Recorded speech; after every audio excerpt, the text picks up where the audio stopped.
Terangnya dunia tak dapat dipandanginya, indahnya dunia tak dapat dinikmatinya.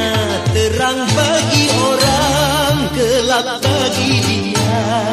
Indah bagi orang, suram bagi dia.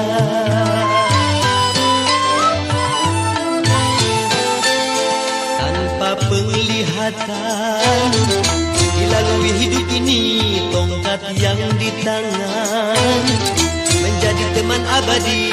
Begitu derita nasib orang buta, hidup di dunia di dalam gulita.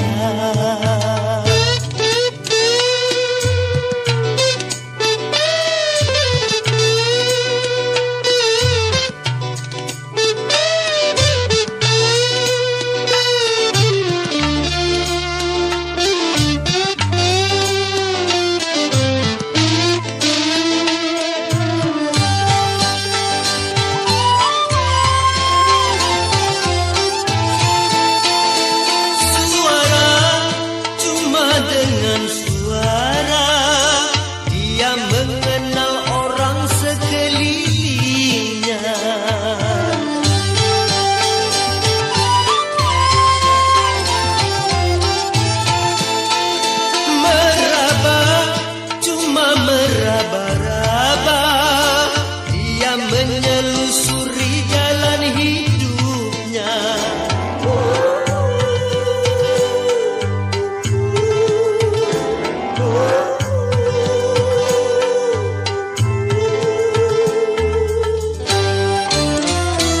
Terangnya dunia tak dapat dipandanginya, indahnya dunia tak dapat dinikmatinya.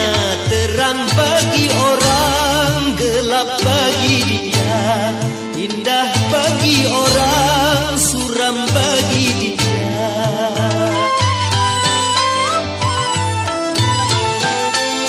Tanpa penglihatan dilalui hidup ini, tongkat yang di tangan menjadi teman abadi. Begitu derita nasib orang buta, hidup di dunia di dalam gulita.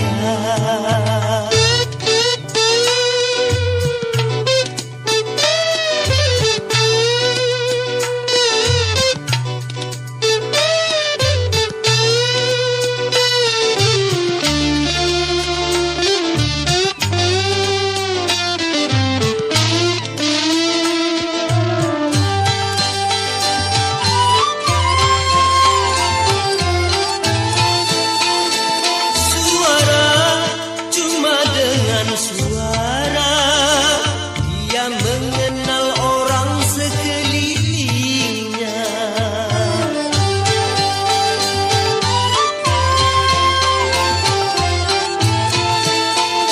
Meraba, cuma meraba-raba, dia menelusuri jalan hidupnya.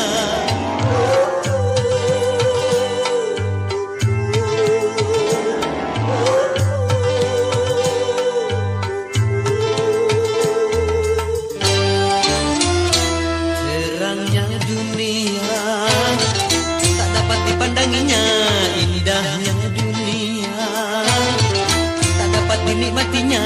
Terang bagi orang, gelap bagi dia.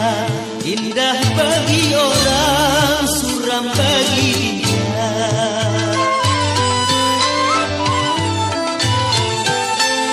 Tanpa penglihatan dilalui hidup ini, tongkat yang di tangan menjadi teman abadi.